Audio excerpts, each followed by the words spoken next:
I just kept seeing the account value go up and up and up and up and up. And just... What's your worst trade that you've made? Like AMD, Nvidia, I love playing them. They're probably like some of my top hits.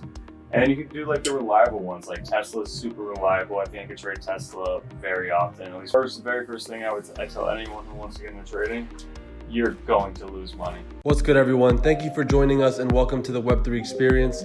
Every week, we meet with the most innovative minds across culture, business, and technology to discuss how Web3 is unlocking a new era of opportunity for entrepreneurs, businesses, and creators alike. By speaking with the builders of tomorrow and hearing their unique perspectives on Web3 and the world at large, we aim to break down the many existing societal frameworks that blockchains aim to disrupt. I'm your host, Mozy. And I'm Freelance. And welcome to the show. What's good, everyone? Welcome to another episode of the Web3 Experience. I'm your host, Mozy. And I'm Freelance. And this is our guest today, Alex. So Alex, tell us a little bit about your journey, through finance, what led you to be a proficient options trader in traditional finance, and just elaborate on that for us. So growing up, I've always considered myself probably a hustler no matter what it was. Started off with the whole, reselling sneakers thing and just like buying and selling stuff on Craigslist, whatever it may be. Even going to like garage sales and flipping stuff. I've always had that kind of hustle. I mean, I always knew I was never going to do anything traditional where you go to a job and you apply for a job and then you go work for your boss and you work in an office or whatever. I knew I was never going to do anything like that. So I went to, after graduating from FSU, I stumbled upon, this was kind of around the same time that AMC had their first like boom or bust, AMC and GME. So I did really well, or I thought I did really well. Essentially, I got really lucky just playing something that I saw on Reddit. And that kind of got me falling in love with the game of options. After that, I was humbled real quick that, not every stock is GameStop or AMC that just shoots right up over the course of a few months. And then I just started learning discipline. I started learning to sticking to my own strategy and learning who I was as a trader. And since then, it's been an ongoing development each and every day, I'd say. Are there certain like ways that you look at different sectors or segments in the market trying to focus on, or do you kind of just try to explore everything that's out there? I mean, I know there's a lot of different companies and avenues that they participate in for their business. So what do you look at to try to like determine, I'm going to focus on this area or something like that? So mostly I just follow the momentum, follow volume. Volume is what moves stocks, and at any time you trade an option, you want options that are very liquid that you can get in and out of really quick, especially what I do, because I scalp them most of the time. I'm not really holding anything. I'm not swinging anything overnight, at least not in this market. I'm not. So most of the time it's in the morning. I see what has the most momentum. Earlier in the year was energy and oil companies. They had a ton of momentum. I was playing those a lot. Mm-hmm. I've been playing a lot of like computer chip companies, AMD, Nvidia. I love playing them. They're probably like some of my top hits. And then you can do like the reliable ones, like Tesla is super reliable. I think I could trade Tesla very often, at least when the charts present me opportunity. Amazon, Google, Apple, just main thing is big names with a lot of momentum. I also like trading, a couple ETFs, QQQ and SPY. I probably trade those almost every day. But yeah, just whatever has most momentum and most volume to just keep it moving so I can get in and out.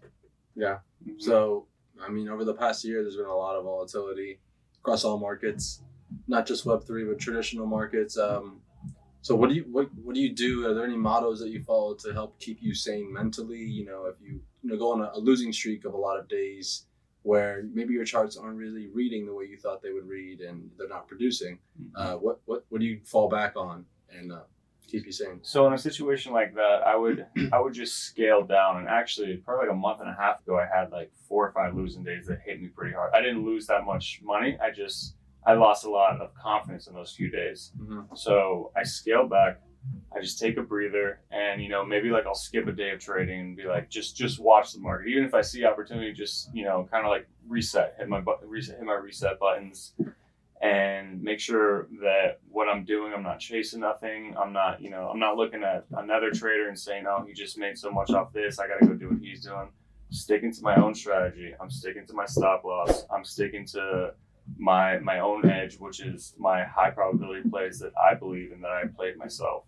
So mainly, if you're on a down streak, take it down a notch, scale down, just relax, refocus yourself, maybe go pick up. I'm a big reader. I'm into a lot of trading books. Go pick up a book that on trading psychology and just you're battling yourself most of the time in trading. Mm-hmm. It's not that the market's against you. It's not that the market wants to do something that doesn't correlate with your idea. The market doesn't give a fuck about you. It doesn't give a fuck about anyone else. Especially retail traders, the least, because we don't do shit to the market. Yeah, we're picking off crumbs, little crumbs about the big pie of the institutions. Yeah. So you have to be willing to accept that. You're going to have losing trades. You're going to have losing streaks. It's going to happen no matter who you are. The best traders in the world, even the best traders all over Instagram, no matter what it is, you're going to have losing trades. When that does happen, you need to stay calm, relax. Don't revenge trade. Don't try to make up for it right away, because then you're just going to bite yourself in the ass a lot more. Scale down and get back to the basics of what got you there. And always stick to your plan. And make sure, another thing too, make sure you have a plan when you enter a trade. Mm-hmm. Don't just you see something on the fly like, oh, I think this is going to go up. You don't know if it's going to go up. Nobody knows what the market is going to do. As day traders, you don't predict the market, you react to it. Yeah. That's the best thing I can say to that. Yeah, it's great advice. Mm-hmm. So having a plan, I think that goes into risk management, right? Mm-hmm. So what other tools, I know you mentioned you stick with your stop losses, do you go in, what does that plan look like? How do you manage your risk so you don't blow up your account or get into a position where you have to go work some other job or do something else until you can get back into trading?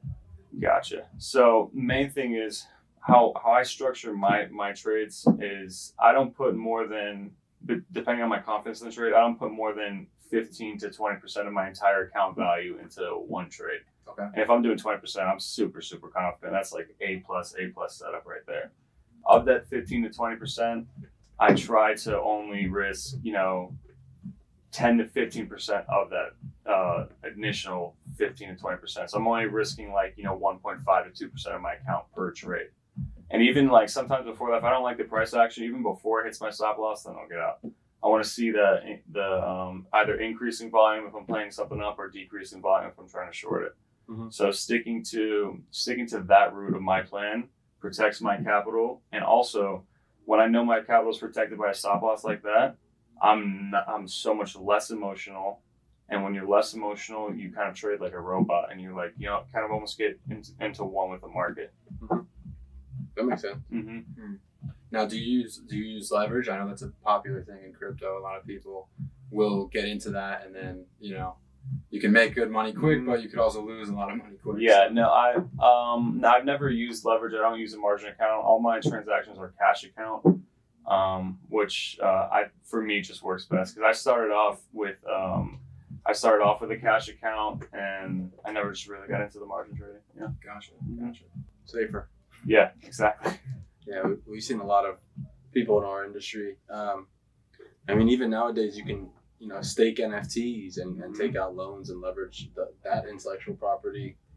But it's gotten a lot of people in trouble with the volatility in the markets, right? You can't predict anything that's going on in the world right now, especially with Web3 being tied to a lot of economic factors around the globe and not really being its own market yet that doesn't follow ebbs and flows of society. We haven't really gone to that stage of, separation yet.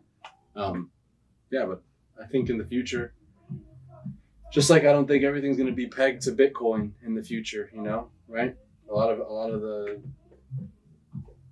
flows are pegged to Bitcoin still, because we're still, a little naive as a market. But a lot of institutional money poured in this past 2 years, and I expect the more money coming in, the more it's going to be diversified and not all play at the same rate, right? For sure. Now, do you use fundamental analysis as well, or because I feel like that's obviously important for investment with a longer term horizon, but are you strictly looking at just volume numbers and market caps and things like that, or do you then go look at, all right, what is this company and what are they doing? Or like you said, you stick to the big names, you kind of already know, you have that knowledge. So the vast majority of names I play, if I said the names in this room, you guys would all know them. Like I said, Tesla, Apple, Google, Amazon, we all know about that. When it comes to my analysis, it's 99% technical analysis, I would say. I have my like long-term portfolio and my dividend portfolio that is definitely a little bit more fundamental based, but I still use my technicals in that as well, just from longer time frames. But yeah, I'd say 99% of the stuff I do on a daily basis has to do with technical analysis, chart reading, just screen time in general. And do you look at other news sources? Like, obviously, there's different reports that come out on the economy in the U.S. There's different news internationally. War breaks out, a missile gets landed somewhere, different things like that. So, I mean, when you're a trader, you're kind of tapped into all different information sources too, not just like the chart, right? Yeah, exactly. So many things that happen around the world have such big effects on trading itself. The markets don't like things that are indecisive. So a war in Ukraine, we don't know what's going to happen in the future with that. So the market doesn't like that. That's a big indicator and leading factor of like either down or likely downfall if it continues to worsen, things like that. And other economic factors. So whenever like the inflation report, CPI report came out last week, huge market moving indicator. You have to pay a lot of attention to whenever the Federal Reserve is talking. With Jerome Powell, chairman of the Federal Reserve, whenever he's speaking, the market's going to do something fucking crazy, either up or down, or even both within the span of 10 minutes, So always being aware of, what major economic events are going on, and, world events too. I think Twitter, if used properly, is such an underrated news platform. It's great source of information. Great source of information, especially now that it's not going to be censored or as censored. We'll see how that goes. No, it isn't. I mean, I've seen a lot of people speaking more freely. I haven't seen anybody really complaining about being suspended for a lot of stuff other than impersonating. I saw the Twitter employee who responded to an Elon tweet and got fired. So, I mean, there are still some forms of censorship. Well, if you're going to criticize Elon, just go to Facebook. All right, go somewhere else. Go do it internally. Yeah, it's company beef. Don't call your company owner unprofessional by not seeing the email on the fucking platform you work for. But Twitter, I'm not sure if everybody knows this really, because for casual Twitter users, I know like for our industry, Web3, Twitter is where we get all of our information. Yeah. Like that's where coders give threads explaining stuff to us in layman terms that we're able to understand, and like stuff that's happening in the world, like market factors and internationally, and different stories developing economically. Like that's where we go for our news sources. Yeah. And it's the one place where you could really hear the people's words and see the people's reactions to those, and kind of see reactions through quote tweets. And there's a lot of jumping on spaces. Like I listen to after major events like this, when CPI reports come out and stuff like that, Unusual Whales is a big space that I hop on just to kind of get. They put up there in the spaces, which has thousands of people, really, really successful traders, or if not successful, just experienced. They could tell you what happened in previous cycles, because a lot of the financial industries across all the world are all just cyclical, right? Yeah. And it's just being able to understand that and have the patience, like you said earlier. Mm-hmm. So go ahead.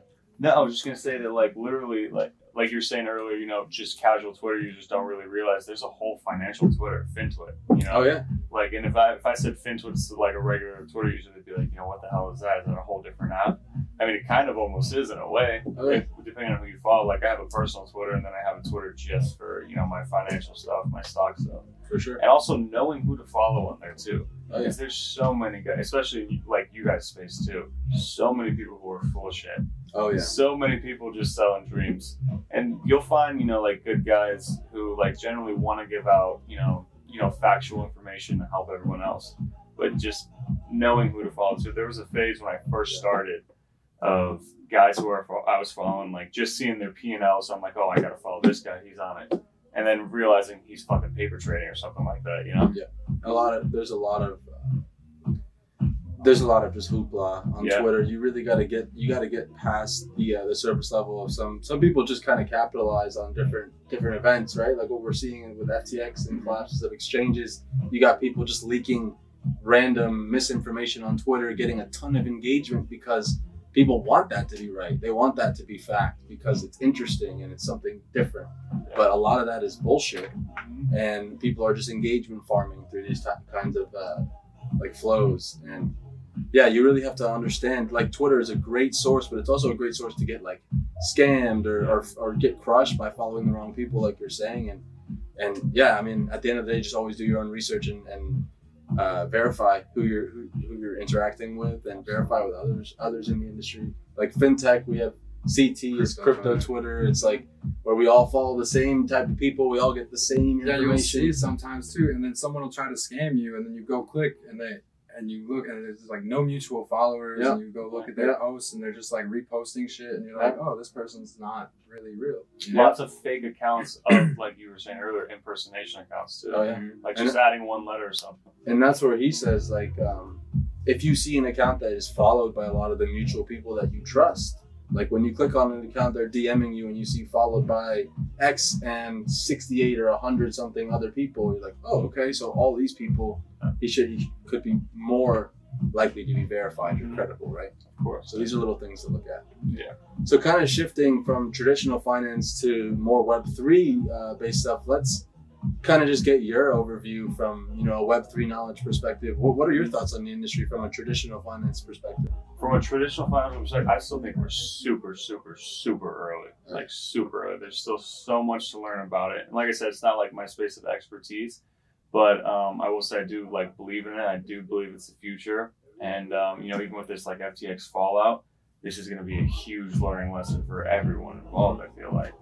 And all the markets involved with it too. I do see it being, just such a massive, monumental part of what traditional finance in the future will be. Yeah, it's kind of just, mixing the good parts of TradFi, traditional finance, with more transparency in DeFi, because a lot of the traditional finance realm, to the common person, seems to be very, very highly manipulatable. Like from a political perspective, like once it gets to like big money being moved, there's a lot of things behind the door that a lot of people don't.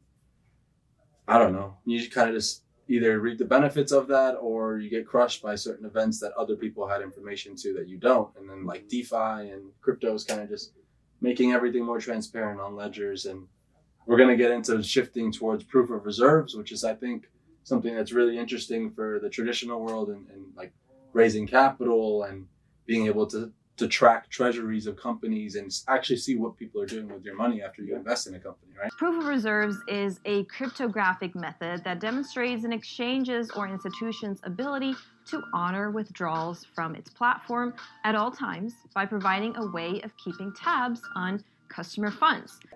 Super important. Being able to see what people are doing with your money after you invest in it. Super important. Yeah. Now, do you think, obviously, consumer protection and regulation is down the line, like it's coming? Mm-hmm.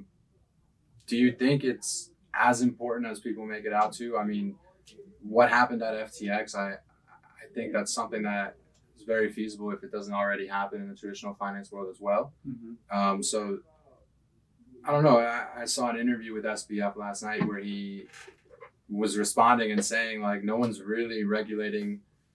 Like there's other areas that are regulated, but it's not having as big of an impact as people think it does. So what are your thoughts on that? Just me from a personal financial perspective, I would say that security is a big thing to me.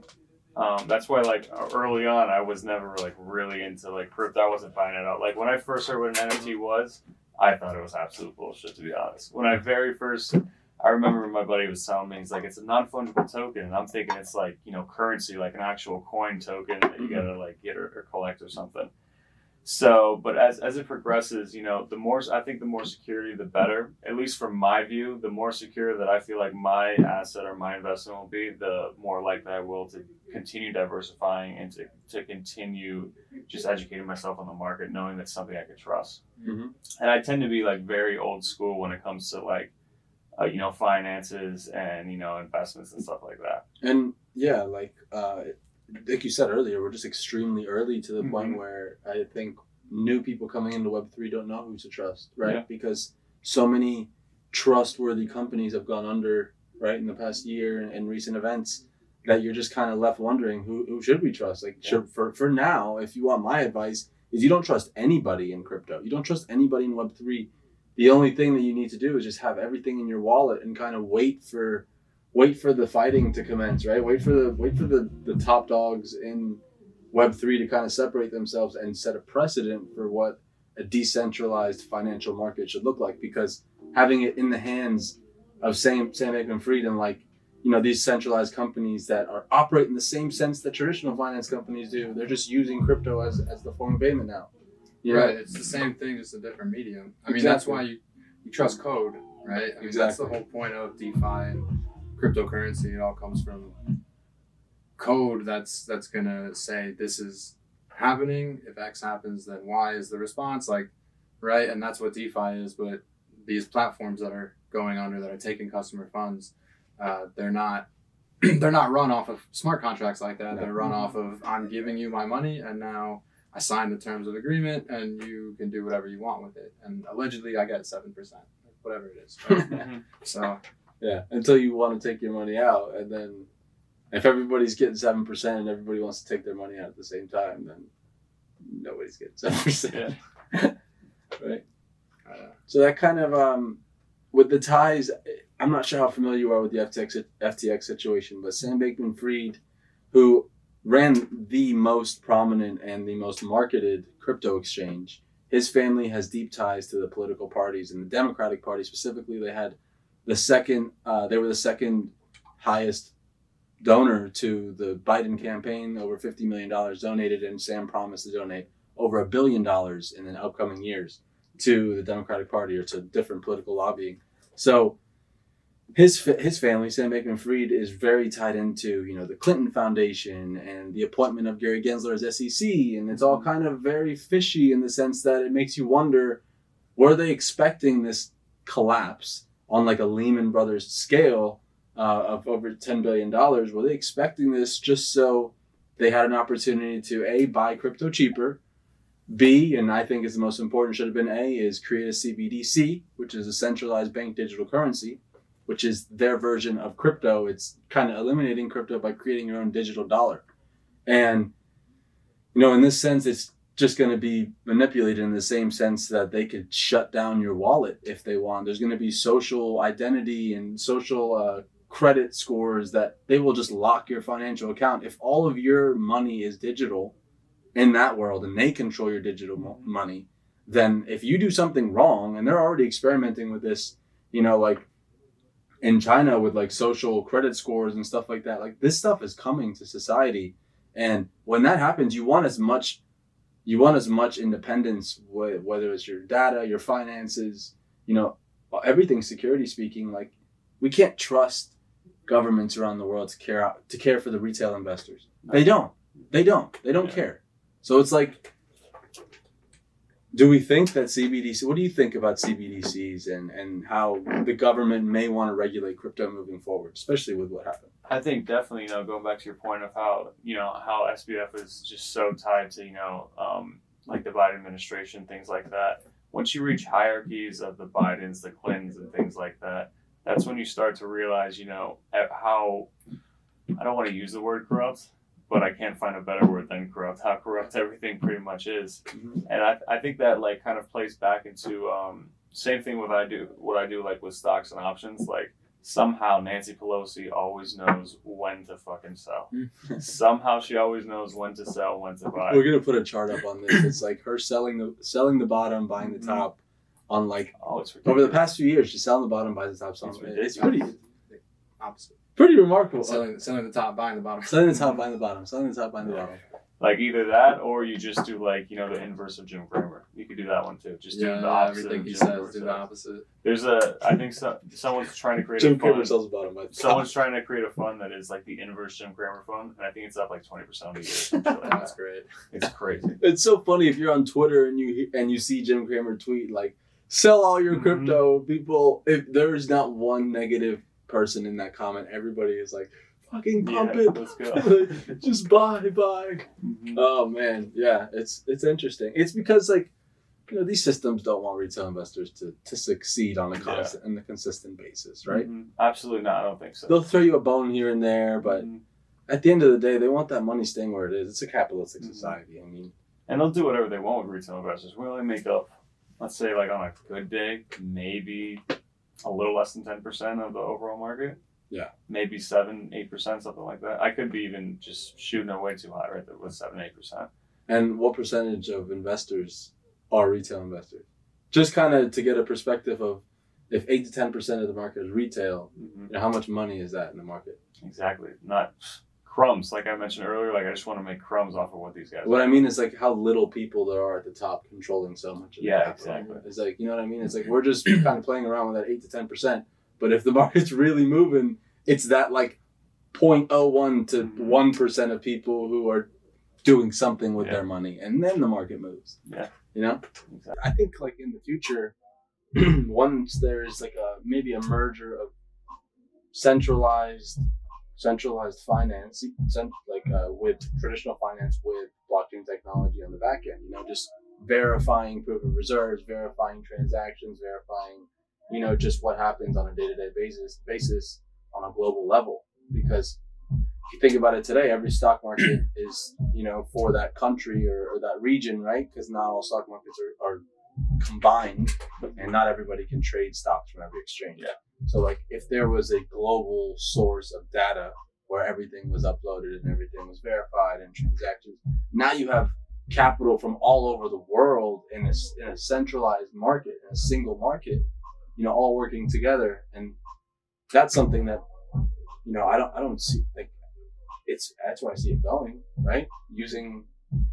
And maybe Elon's got like the Twitter 2.0. Yeah, Twitter 2.0 tied to the Starlink connection for internet on a global scale, so more people have access to internet.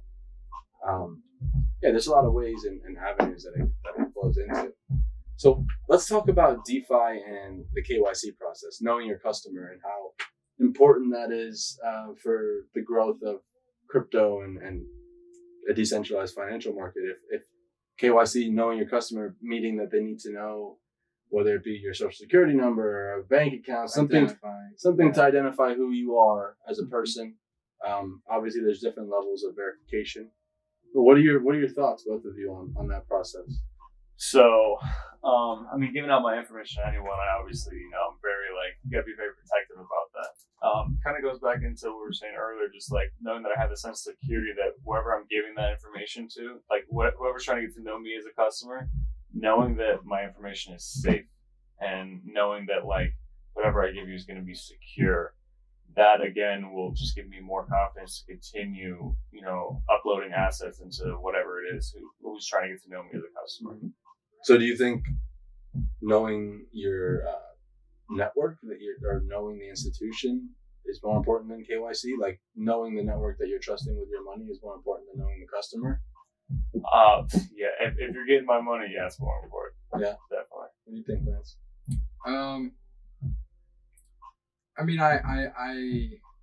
I know there's a need for it in coming from traditional finance. Like, there's a lot of regulation and rules.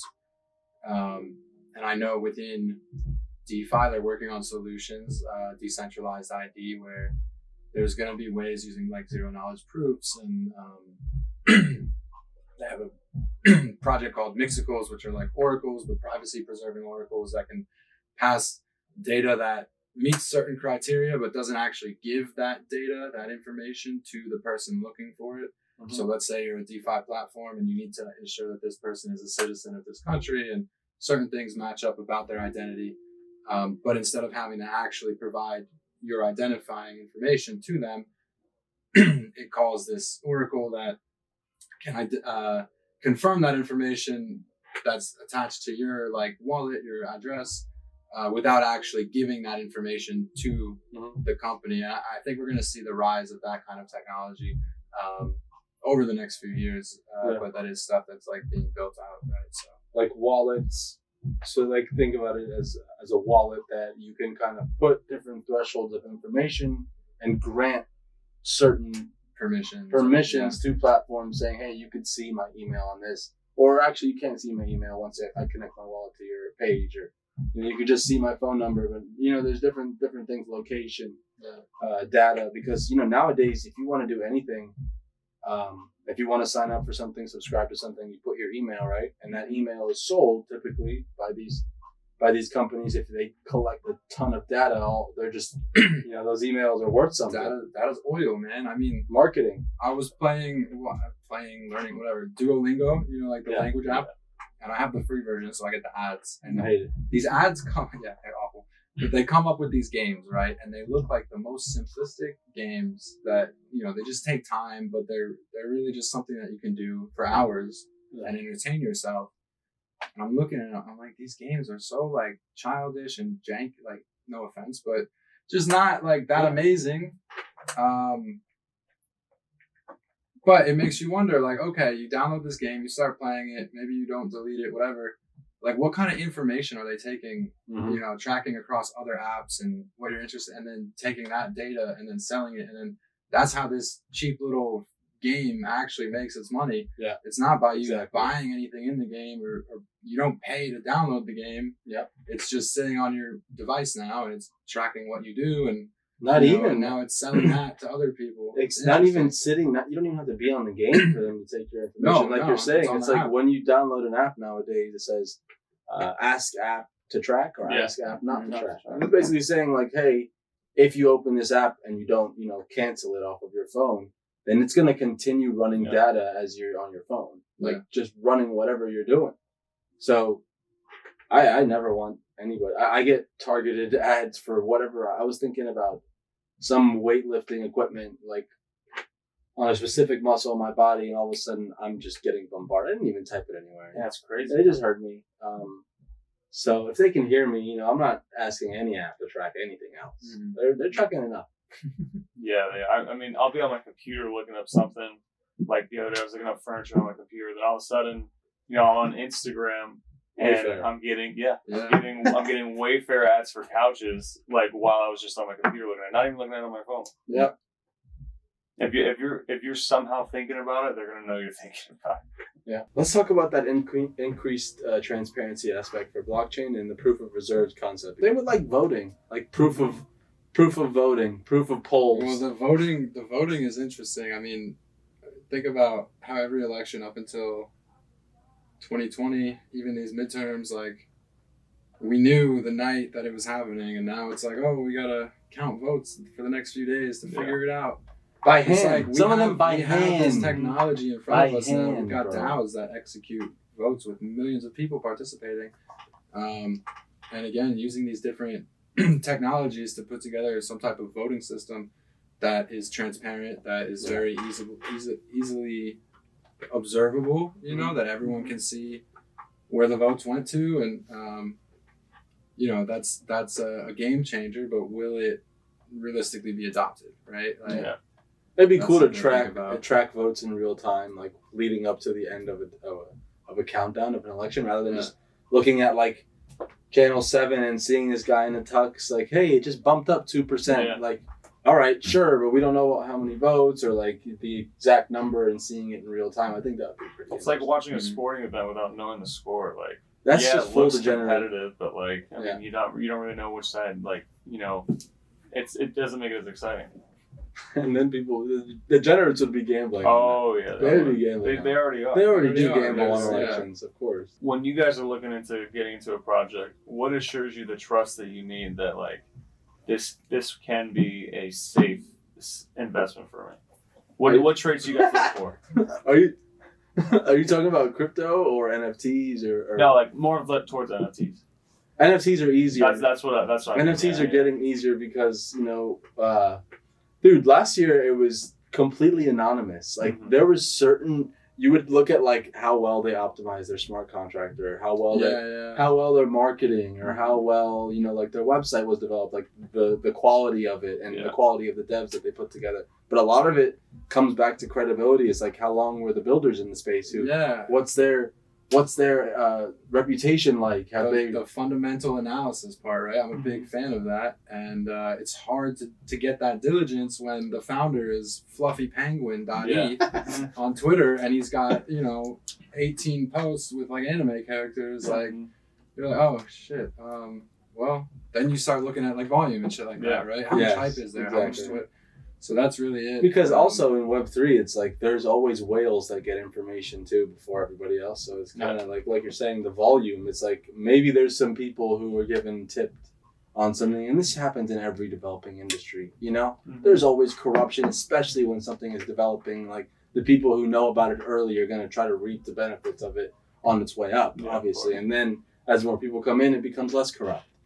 But like in an industry that has no regulation at all, it's completely us regulating each other. It's like being able to read people versus like on Twitter, like being able to read if somebody's like full of shit based on the thread that they wrote, or you know, like them on a Twitter Spaces. And it's honestly, crypto is a lot of putting people on the spot, and it teaches people one, how to bullshit, and you know, kind of how to get exposed too when they are bullshitting, because at this point we've vetted, you know, thousands of projects over the years and kind of seen what these people have done and what's happened in the past. And it's all based on experiences. Like when somebody asks me, what do you track? Like, sure, there's metrics and there's different, you know, you could use Dune Analytics to put your own, you know, metrics charts together and track certain things like volume if certain wallets are moving or stuff like that. But at the end of the day, it's just like doing base level research to understand who's behind the project. Are they credible? Do I want this person? Because at the end of the day, in an anonymous market that's unregulated, you're trusting in a person, or like a group of people or a business. So like you have to look into what their history is. Obviously, you're not going to invest in people who like rugged and like had a project and then completely abandoned it, started a new one. And this is a constant flow in Web3 that a lot of people fall for. And honestly, not typically, but if SBF does not get jail time and he starts anything new, I'm putting money in it. We're gonna put that connections in here. Kevin O'Leary said in an interview, I don't know if it was taken out of context or what, but in the interview he was told, knowing what you know about Sam Bankman-Fried right now in the FTX collapse, would you still invest in it? And this fucker said yes. On a personal level, and I don't think if you talk to 10 people that knew Sam, 9 of them are going to say what a wonderful guy he was, and I'm one of those. I just think he's a very interesting individual. Over time, we'll peel this onion, find out what happened. That's Adam Newman from WeWork, right? Wasn't that his? Oh, was it his podcast? No. I'm saying he was the one that was like the prodigy CEO of this whole massively growing empire. Everything falls apart.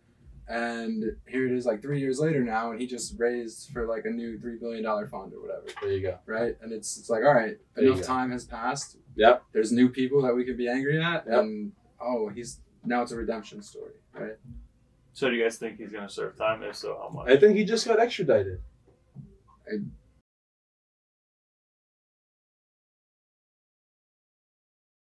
I thought I saw something. See, I saw it on Twitter, so it could be complete bullshit. Yeah, Last you know, I saw, I've he was seen on a plane to Colombia. Another metric I would talk about is memeability, because that's a big one, at least in crypto. You know, maybe I don't know the traditional like penny stocks. Maybe there's a level to that,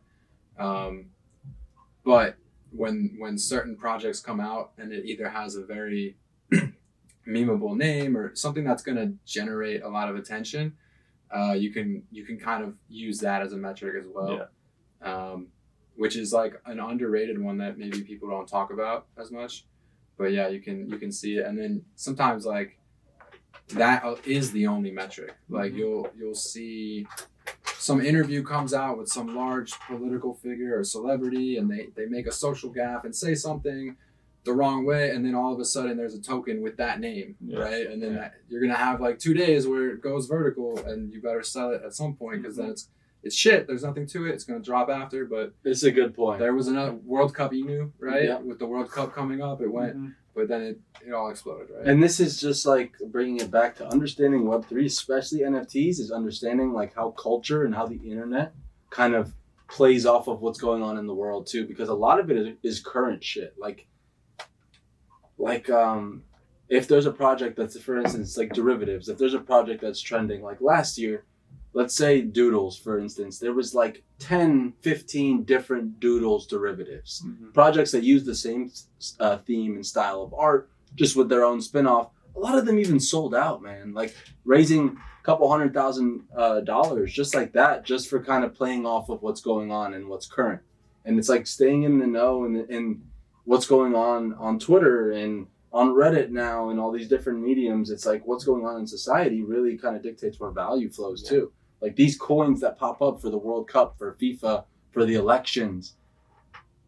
It's all bullshit. Honestly, it's all bullshit, but it's not regulated yet, and it's an opportunity for people who have I don't have the risk capacity to put my hard-earned money into those types of coins. But there's a lot of people that I know and that I trust that do that and make good money on it, and have lost good money on it too. But at the end of the day, it's just what? No, it's the way of the world. It's the way of the internet. If somebody wins, somebody loses. In a world where it's so important to go viral and so easy to go viral, having that new ability, like you were saying, just ups your chances so much higher. Yeah. There's like different job applications now in Web3. Director of Vibes. This is a real position that people get paid 6 figures for. Director of Vibes. Last year they were getting 6 figures. Who knows? This year I don't know. Okay, well now they're yeah. What do they pick out the music? Pick out the Director of Vibes is in making sure that the Twitter, the community that this brand has on social media is with what's going on, in the company and kind of just keeping morale high. It's like Director of Vibes telling jokes, memes, like shitting on other companies in a funny way to generate engagement for that company. It's like different strategic ways of driving attention to your company in any way. And the companies should have no shame in how they market. No publicity is bad publicity. What's your best trade? What's your worst trade that you've made? Like if you want to, if you're comfortable sharing. Yeah. Or maybe just percentage wise. No, we want numbers. Okay, my best trade. Let's see. Was probably an FOMC call that I just did on SPY. Not this past FOMC, but not the one before that. Yeah. I'd have to look at the calendar. July actually kind of sounds right. I did really, really good on it. I made percentage-wise, I think it was like 700% I did on it. Nice. But it was like the biggest size I've ever put into either an FOMC play or a CPI or an earnings play. My biggest return ever was like AMC was like 3,700%, like I was saying, but I didn't put that much size into it. I barely knew what I was doing. But yeah, probably like an FOMC trade that honestly I got way too ballsy with that I should not have taken. Like I shouldn't have gone that heavy with it, but for some reason I was feeling myself. I had a good week. And for those I usually play them as lottos, but that I went like full size with it and it ended up playing out. Worst trade I ever took was before I had like a set financial, or not even financial plan, a set trading plan. I lost 14 grand on Tesla. And it was before Tesla split. It was before their stock split. And I was buying weekly expirations on it, and I think it was like 2 days out. And I had like a really good level, which I thought was a really good level on it, that it was going to break below, but it literally kissed the level to a T and then just bounced straight from that. I kind of got an early thinking that it was going to like break a hole below, but it just bounced right off it. So yeah, I haven't had anything crazier than, it was like 14, 15 grand loss on that. But was that like one of those events that made you realize like, oh, I should use a stop loss, something that's going to invalidate this, or it's at least looking for invalidation, so you're like, damn, cut the trade now instead? That was something that validated that I need to, because I had a stop loss in place going into that. I just didn't follow it. I didn't have it like a set order for a stop loss. I just had it in my head. Gotcha. But then I gave it more time, like, oh, you know what? Just a little more time. Just a little more time. Well, I'm already down like 65%. I might as well let it just fucking go from there. Right. And that's just not the way to think, man. Not the way to think. And that was probably my biggest trade that gave me such discipline. So, it was kind of like a blessing in disguise in a sense. Yeah. It's how it kicked me in the ass to like, dude, you gotta tighten up, dude. You could have these big major days and then wipe it all out like that. Yeah, that's true. Seen that happen. Mm-hmm. The goal is to keep your wins far bigger than your losses. If you're going to be wrong quick. Yeah. Especially in the space of like, weekly expiration on options, which I do. Mm-hmm. Now, do you calculate a different stop loss based on size and like percentage of your portfolio, or do you keep it to like 10% drawdown and cut it there because anything worse, it gets more and more exponential that you have to make up that deficit? Yeah, so that it would go back more to my confidence in the play, but yeah, it's usually like 10 to 15% of what I would put into the trade. Usually most of the time. And overall market conditions, just like I feel like every trade's unique. Because in order for one trade to be the exact same as the other, every investor in the market, every single investor would have to do the exact same move that they previously did in the exact same way, which isn't going to happen. It's sophisticated gambling. Yeah, exactly. Sophisticated gambling. No, really, it is. So you play to your own edge, like because casinos make money based off of they know that like they'll win like enough of the time, just like cover themselves and make enough money, so they're playing their edge with the rules that they give per game. Yeah. So they're gonna win no matter what. Yeah. No matter what. So you play your edge, just play your highest probabilities, and you don't know what the fuck the market's gonna do. Nobody well, not nobody, but nobody in our space knows what the market's gonna do. So you play your edge and accept the risk before you go into it. That takes the emotion out of it, I think. Yeah, and it's like for any successful gambler, somebody who goes to the casino, it's kind of ties back to your having a plan, right? And the most successful gamblers gamble on units. Like they have a certain amount of units that is their portfolio, and they say, I don't spend more than 1, 2, 3 units, depending on how confident they are in that play. Obviously, you got risky with that one play, and probably if you had 100 units, you put like 50 or so on that play, but you hit big and you followed your intuition, and good things happen sometimes to people who follow their intuition. Bad things most of the time, but good things sometimes, right? Yeah, exactly. Yeah, that was that going back to that time. It was just the fastest I've ever seen contracts move. The spreads on them were just like fucking insane. Like my Thinkorswim account couldn't even like keep up with it. Mm-hmm. I just kept seeing the account value go up and up and up and up and up, and I was just like, all right, I mean, gotta get the fuck out of this. What kind of advice would you give? Let's say someone's new into crypto. Let's say they found maybe a meme coin, maybe a good token. It went up. Now they've got a bag. What advice would you give, even in a regular trading situation with stocks? They want to get into trade. Would you say learn and start paper trading first? Would you say keep a job so you've got stable income so you're not? I think a lot of people decide, I'm going to be a full-time trader, and then you get emotional because you have to use this money to pay rent next month too. Right? So what kind of advice would you give to someone who wants to get started, dip their feet in and become more serious and professional? So the very first thing I tell anyone who wants to get into trading, you're going to lose money. It is just like paying tuition to go to school. That's how I look at it. You're going to lose money. And if you got a lot of money put to the side where you could go balls to the wall with this, then by all means go for it. But if not, do not quit your day job. Don't get into trading. Don't get into trading if you need to make money to survive. Do not get into trading if that. Learn it on the side, and it's like anything else. It's going to take time. And I know it sounds cliche, but you need the screen time. You need the experience. You need the losses. Yeah. Another thing, like going back to what we were talking about earlier, learn who to follow and learn who is actually reputable and who actually is giving you transparent information and like correct information too. Yeah. Knowing who to follow. Social media could be so beneficial if you know how to use it and you know who to follow. Knowing who to follow, having a set plan when you get into it, before you get into the trade, know what you're going to do with it. And honestly, trust yourself and be confident. The technical analysis part of it, any one of us can learn, really. I think a monkey could fucking learn how to do technical analysis. Yeah. But the mental aspect of knowing when to do it and when not to do it is huge as well. Like, I think trading is 90% mental, and most people fail because they don't listen to their own selves. How crazy is that? Think of it. Most people fail because they don't listen to just like their own self that they have. Because they can't separate emotion from Exactly. the equation. And separating emotion is the same thing with NFTs. Like people get attached to certain projects. Even myself, like I've seen a lot of projects that I had that are probably 10, 20x what the value is right now. And I was kind of emotionally... How much less is this banner worth than it was 6 months This ago? banner fluctuates heavily in value. This banner fluctuates heavily.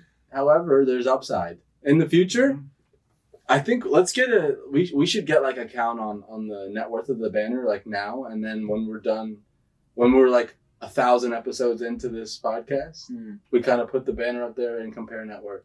I guarantee you that this banner is worth 5 times what it is now. It's pretty interesting. Yeah.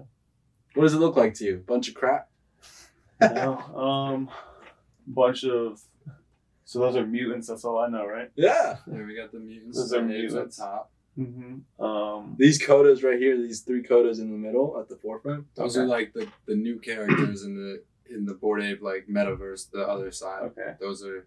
We don't fully know their history and background yet, but Yeah, we don't know anything about going to them. be important. We don't know anything. All we know is that they're worth, 5 figures, and we don't know why yet. So once we know, we'll let you know. Let all these are all characters in video games in my eyes. All of these are characters in video games that just haven't been created yet, or in metaverse or like digital universes where they unlock certain utility or access that others or just regular public users will never be able to unlock. There's going to be profit revenue streams coming out of these. Like for those codas, every coda was on a piece of land, right? When you minted it. Mm-hmm. So you minted a piece of land and that coda was found on there. There's Okay. 100,000 lands right now. There's going to be 200,000. There's only 10,000 codas across these 200,000 lands. So the land itself, once ApeCoin, the currency that's used within the ecosystem, is traveling throughout the ecosystem, being used in the same fashion that V-Bucks is used in Fortnite, right? Yeah. Except this is like a global game that is also integrating crypto, and it's like really, it's like better resolution than Fortnite in a sense, like really, really high-tech graphics and stuff like that. We don't know what the hell this is going to do. If it's providing some sort of revenue stream back to us with people who are playing games on our plots of lands, like it's very, very interesting what's going to happen. Like 5 to 10 years down the road, who knows where traditional finance will be, how that intersects with these metaverses, and just currency in general. Just currency is such an interesting concept, man. Well, the New York Fed, we were talking about the CBDCs and this technology earlier and how traditional finance is looking at it. The New York Fed just had an experiment with foreign exchange transactions, and they realized that they could get settlement down from like 2 days to a matter of like 15 minutes, right? And now there's a new program what is it? The New York Innovation Center, which is like a division of the New York Fed, and they're doing an experiment now with these CBDCs and trying to create like a digital dollar, and then doing other types of transactions with that to see how that can affect their processes. So, And if there's anything we could take away from that, it's that crypto is forcing traditional financial markets to evolve. step it up. Yeah. Just like the PGA was its own entity that never got bothered, that the players were at the beck and call of whatever the rules officials say, and then all of a sudden Live Golf comes out, and hey, you're not a monopoly anymore. Yeah. And what happens a week after Live Golf starts attracting attention and taking away some of their money and from their players? They change all of their rules, begin compensating their players better, begin like worrying about like quality of life on tour, because a lot of those guys were struggling to, even make, if you don't make the cut, like you have to pay expenses of travel, like crazy stuff that professional athletes don't think they should be, I don't know.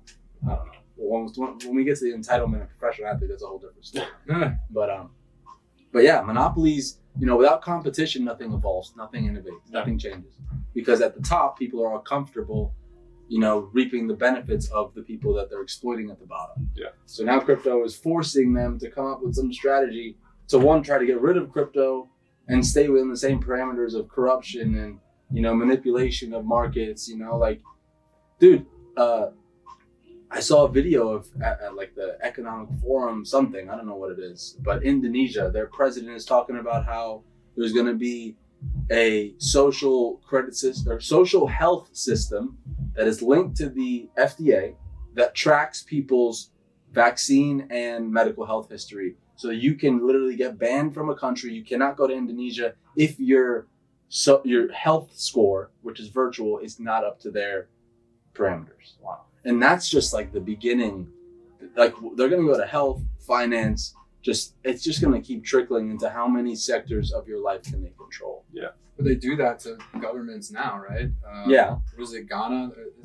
I was watching a report about they have these ESG scores that like Moody's and all these like ratings agencies come up with, and that it stands for environmental, social governance. Mm-hmm. And so I think it was Ghana's currency that was like pretty stable for quite some time, and then they decided that whatever policies that they did not enact that certain powers wanted them to enact, and they didn't follow along, and all of a sudden the ESG scores have changed, and now Ghana's currency has devalued 4 or 5 times in the past 5 years.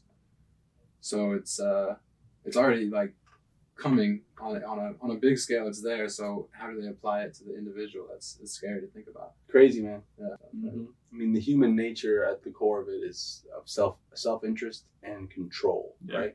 Power, and the people who have had that for so long. Imagine trying to take it away from them. Yeah. They're going to fight back as hard as possible with whatever resources they have, which is a lot. And it's just being able to call this shit out and kind of point it out as we continue kind of progressing towards a better society of more transparency and opportunity for regular people. Yeah. Right. Well, thanks for joining us, Alex. This Thanks was for having a great me, guys. discussion, and I think we covered a lot of different things, just kind of general life stuff, as well as some traditional finance, options trading tips, and risk management and stuff like that. So I appreciate it. Thank you guys. I learned a lot, man. Appreciate it. Absolutely. Great.